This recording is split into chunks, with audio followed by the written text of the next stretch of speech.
Hello everyone, it's me, RPG, and you know what everyone loves? Christmas.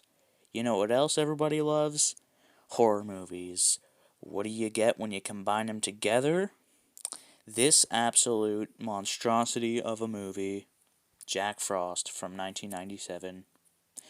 Jack Frost, not to be confused with the 1998 version starring Michael Keaton, is a 1997 American direct-to-video black comedy slasher film written and directed by Michael Cooney. It stars Scott MacDonald and Christopher Allport, people I have never heard of in my entire life, and you probably never either. Despite being critically panned, the film has developed a cult following and was followed by a sequel in 2000, Jack Frost 2 Revenge of the Mutant Killer Snowman. Subscribe if you want to see me review that, but not today because we're just focusing on the first one for today. It also marked the film debut of Shannon Elizabeth, so that's cool. So here's the plot. On a snowy December night, a state execution transfer vehicle crosses into the quiet backwater town of Snowminton, a very strange name for a town. Inside is serial killer Jack Frost, who eluded police for years and left a trail of 38 bodies across 11 states before finally being arrested by Sam Tyler, or Tiller, I don't know how to pronounce that, the sheriff of Snowminton. My god, 38 years? Oh no, 38 bodies, and just says years. I don't know how many years, but 38 bodies in the matter of years? These cops suck. How do you fucking not catch someone when they've killed 38 people? Anyway, Jack is scheduled to be executed at midnight, but he kills the guard and the vehicle crashes into a genetic research truck. Jack is exposed to the chemicals from inside the truck, causing him to melt and fuse with the snow, Toxic Avenger style. Despite the news reports of Jack's demise, Sam cannot forget. What the fuck is going on? Sam cannot forget Jack's threats of vengeance. Old Man Harper is found murdered, and soon afterward, a local bully named Billy is killed when he is pushed into the way of an oncoming sled getting decapitated. And I just want to talk about this scene really quick because it's really funny. So it starts with like the sheriff's kid, um, Ryan. He's building a snowman, and well, the snowman's already built, but he's just adding details. Then Billy and his gang come over, and they tell Ryan that he's on a I can't remember what they call it, but it was something along the lines of a black concrete snowboarding segment. And I'm like, you mean a road? Anyway, according to Ryan, a snowman caused Billy's death, and if I'm being real, if a child told me that his snowman killed my son and not him, I'm crashing out hard, bro. Anyway, Billy's father, Jake, is murdered when the same snowman stuffs an axe into his throat, with quite possibly the worst one-liner I've ever heard. Billy's mother, Sally, is later killed when the snowman strangles her with Christmas lights, shoves her face into a box of glass ornaments, and slams a light-up snowflake on the top of her head, crucifying her on a Christmas tree. One badass way to kill someone in a horror movie. Anyway, FBI agents Manners and Stone arrive in Snowminton and convince the sheriff to put the town on 24-hour curfew, sending his officers out to gather all the townspeople. Deputy Chris Pullman is killed when the snowman runs the officer over with a police cruiser. He doesn't even have legs. How the hell does he drive? Billy's older sister, Jill, and her boyfriend Tommy sneak into the sheriff's home to steal his wine and have sex, because this is a horror movie from the 90s, as revenge for her brother's death. Okay. Interesting way of revenge. Stealing his wine and having sex in his house. Okay. Snowman kills Tommy with icicles and pretends to be. I'm sorry, bro. This fucking description's tricking me. Pretends to be bathwater to lure in Jill. Jack then resolidifies with Jill in the tub, trapping her arms in his shoulders, and rapes her with a carrot on his crotch while repeatedly slamming her head against the wall, killing her. This is easily the most infamous part of the movie, bro. Snowman rape with his carrot. Yet this is still not the worst horror movie I've ever seen. Anyway, the snowman returns with the same police cruiser into the station, finally confronting Sam. Agent Stone reveals himself to be a representative of the genetic research company that created the chemicals and reveals that the snowman is a mutated Jack Frost. He also reveals that the human soul exists as a chemical and that the acid was going to be used to contain DNA in case of a nuclear holocaust. I don't know what kind of circumstances would cause that, but best to be prepared, I guess.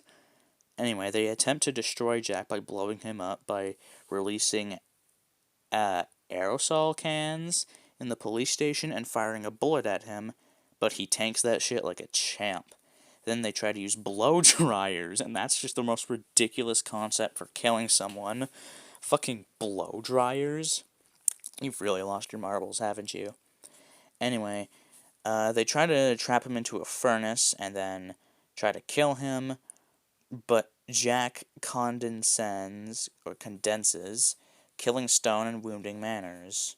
Jack traps Sam and Ryan in his car, but Sam escapes by inadvertently throwing the oatmeal Ryan made at Jack and burning the snowman's head. And I just want to point out that in this scene, he's bleeding human blood, which is, I don't know how that works, but okay. Because Ryan put antifreeze in the oatmeal, believing it could help keep his father from getting cold. Imagine your kid almost feeds you antifreeze because he didn't want you to get cold. And then he treats that like a good thing because that means he can fucking kill Jack. But then Sam tells his friend, Paul Davrow, to fill the bed of his truck with antifreeze. Jack chases Sam through the halls of a church and finally catches him, driving an icicle into his chest and almost killing him, but since he's the main character, he crashes through the wall and body slams Jack into a truck filled with antifreeze. Jack melts in the antifreeze, and the antifreeze is poured back into the containers and buried deep within the ground of Snowminton. Sam's wife, Anne, realizes that the state police are on their way. When Paul asks Sam what they're going to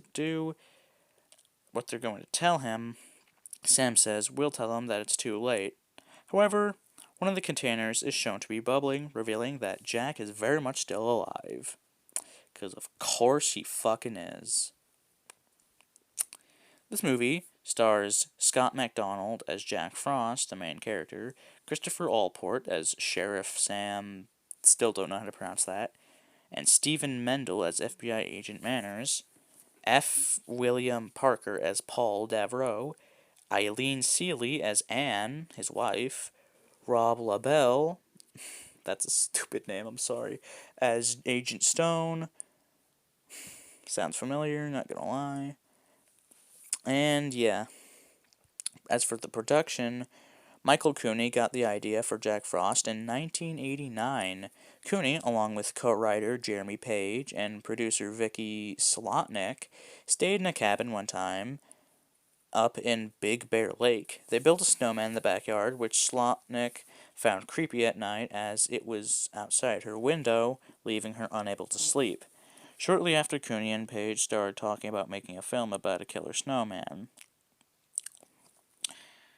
And at the time, Terminator 2 had released at the time and had digital special effects, so Cooney thought about a killer that was made of elements of water, including snow, ice, and steam.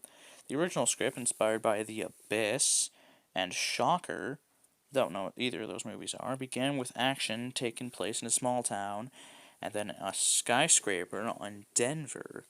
When Cooney first wrote the script, he and Page were thinking that Jack Frost would be a big budget with all the effects. The film was planned to have a 25 to 30 million budget and be directed by Rennie Harlin. However, when Harlin's then wife Gina Davis read the script, she called it the worst thing she'd ever read and rejected it. In 1992, Prism Entertainment asked Page and Slotnick if they could do the film under $1 million. Since they could not afford a director, Slotnick suggested that Cooney direct the film himself, because he's that good. Their script was full of special effects that they were unable to be achieved on the film's extremely low budget, for which they had to improve the script. During pre-production, they still thought that they could make quite a nasty horror movie with a bunch of good kills, which, not really. Then they snobbed the Snowman, which led to the script being rewritten. Cooney, Page, and Slotnick had spent $50,000 at a company that was supposed to make multiple versions of Jack Frost, but they only made one immobile 8-foot-tall snowman, which the crew had to embrace. It was made from 3 balls of foam, and the snowman was created by a team of artists led by makeup artists Screaming Mad George. That's a weird-ass name. Cooney, Page, and Slotnick, along with Lisa Bankert, cast Christopher Allport in the lead role as Sam, and other actors and actresses cast for the film as Shannon Elizabeth in her screen debut as Jill, Stephen Mendel as Agent Manners, and yada yada yada. Scott McDonald as Jack Frost. The film was shot on short ends in January 1994 over a course of 18 days. Portions of the film were filmed at the Fawn Lodge in Fawnskin, California, on the northwest shore of Big Bear Lake, and according to McDonald, the film was shot during a severe winter drought in which there was barely any snow on the ground, and temperatures often reached as high as 70 degrees Fahrenheit. This resulted in the crew having to use foam and cotton as snow substitutes. The crew used different props for the Jack Frost suit during production. They included one head with a big open-mouthed fangs, one body, and 2 or 3 other heads. The scene where the police station is blown up ends with a close-up of the snowman bursting into flames. To make sure that they would never need the grubby snowman again, the crew doused it in gasoline and burned it. You could have just fucking dropped it somewhere and never picked it up again, but okay. Other props used for the snowman included 2 bodies, one with the arms by his sides, another where the arms could move, and a couple of spare arms used for close-ups. The snowman costume's movement was very limited. The only time that Jack actually seen moving is where he explodes and puts himself back together, shot in the time-lapse. The first scene, shot with puppeteer John Fidel in the snowman costume, was one where Tommy is stabbed with icicles in the kitchen. The crew had to shoot the scene with longer lenses and compress it due to the scene being difficult to frame. Further addressing the low budget of the film, Kearney references Campbell's Soup, Let It Snow advertisement, and notes that commercial had a budget 3 times of that film. Furthermore, he stated that Identity, another film he wrote, had a budget of $30 million, while Jack Frost was made for the cost of its catering budget, and Cooney also provided the voice of the man who tells the story of Jack Frost over the opening credits, while actress Marcia Clark did the voice of the little girl. Stunt coordinator Kurt Bryant played the tanker driver at the beginning of the film. The bathtub scene was intended to have Jack Frost smashing Jill into the wall until she died. It was filmed on a soundstage one day toward the end of shooting with a bathtub built on a raised set. For the shot where Jack rises out of the tub, a stunt performer and Shannon Elizabeth were strapped together on a scissor lift that raised them up 12 feet in the air through the fake tub. While shooting the part where Jack hits Jill's head against the wall, the snowman's carrot nose hit Elizabeth in the eye. Yikes. Medics were called in for flushing her eye with saline. During the editing phase, Terry Kelly and others told Cooney, "You know what this looks like, don't you?" Rather than reshoot the whole scene, Cooney had a few shots of Jack making bad sex puns after Jill's death for continuity. Which... okay. Okay. Prism was sent to finance the film, but went bankrupt 3 weeks before principal photography, leaving its banker, Lou Horowitz, to oversee the film. When Horowitz saw the final cut, he deemed it unsellable and shelved it. The film will not be released until 1997, when Apix Entertainment bought the rights to the film. As for the reception, it was crammed for its poor acting and dialogue, low budget special effects, comical death sequences, principal photography, and the plot. I love how this Wikipedia page just says the plot and not what the plot is. It's just the plot. On Rotten Tomatoes, the film holds an approval rating of 17% based on 18 reviews, with a weighted average rating of 3 out of 10. Wow. Grave Reviews gave the film 2.5 out of 5 graves. Author Stephen Hutchinson gave the film 4 out of 8, stating that the film's low budget doesn't allow a production as cohesive and enjoyable as Child's Play, and compared its plot to that of the films, with the difference that it wants to cash in on Hollywood Spirit and a winning formula. Hutchinson also criticized the principal photography, dialogue, special effects, and acting. Well, what do y'all think?